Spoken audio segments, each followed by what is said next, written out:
नमस्कार विद्यार्थी मित्रांनो, कसे आहात? मजेत ना?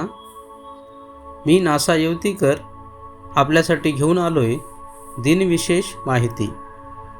आजच्या कार्यक्रमात आपण कवी माधव ज्युलियन यांच्याविषयी माहिती पाहूया.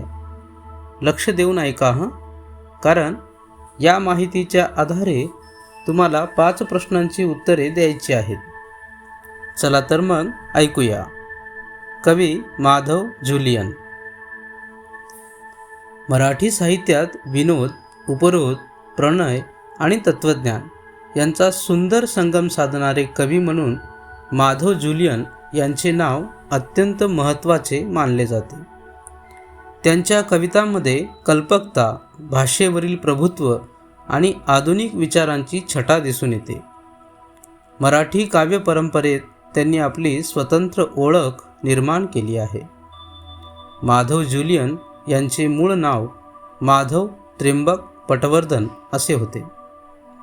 त्यांचा जन्म 21 जानेवारी 1894 रोजी बडोदा येथे झाला.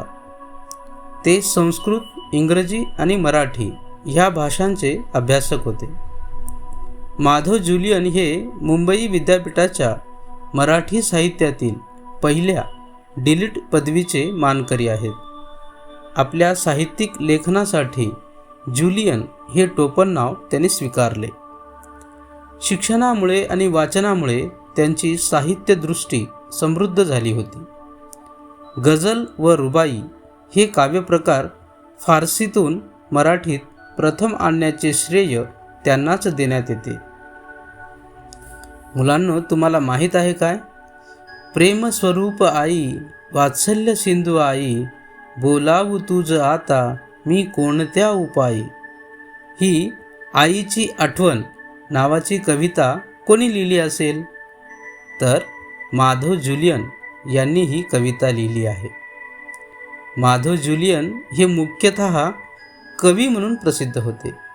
त्यांच्या कवितांमध्ये प्रणय, विनोद, उपहास, तत्वचिंतन आणि जीवनदर्शन हे विषय आढळतात. त्यांच्या लेखनशैलीत चपखल शब्दयोजना, नर्म विनोद आणि सूचक भाषेंचा वापर दिसतो. त्यांनी समाजातील रूढी, मानवी स्वभावातील विसंगती आणि प्रेमातील नाजूक भावना यांचे प्रभावी चित्रण केले. त्यांची कविता केवळ भावनिक नसून बौद्धिक आणि विचारप्रवर्तक स्वरूपाची आहे. कधी हलक्या फुलक्या शैलीत तर कधी गंभीर आशय मांडत त्यांनी वाचकांना विचार करण्यास प्रवृत्त केले.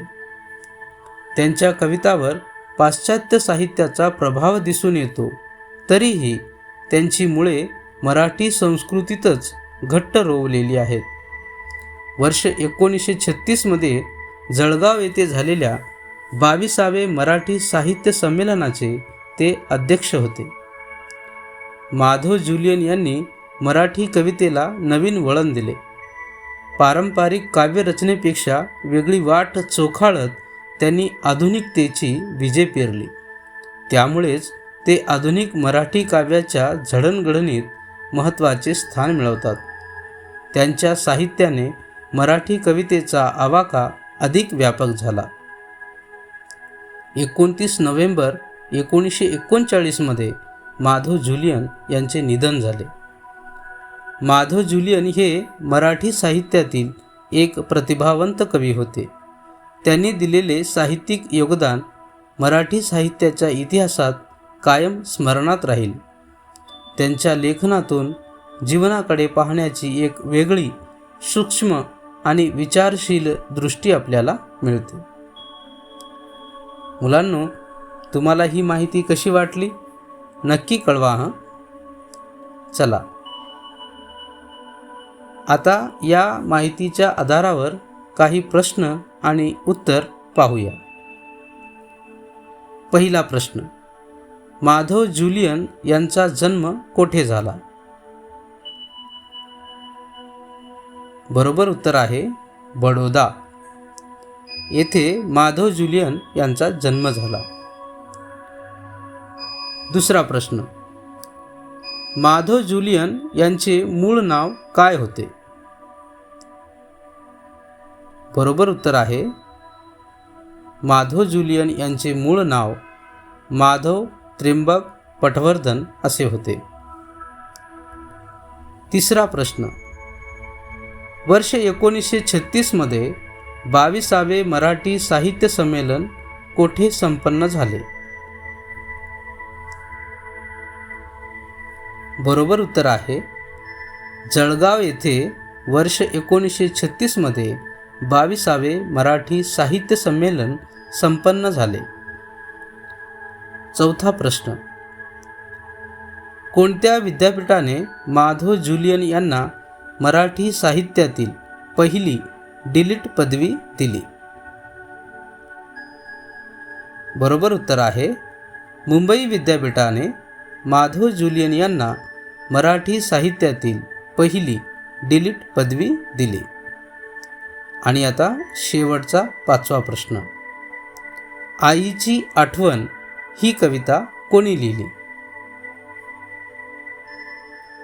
बरोबर उत्तर आहे माधव जुलियन यांनी आईची आठवण ही कविता लिहिली. चला उद्या भेटूया दिनविशेष माहिती कार्यक्रमात. तोपर्यंत नमस्कार.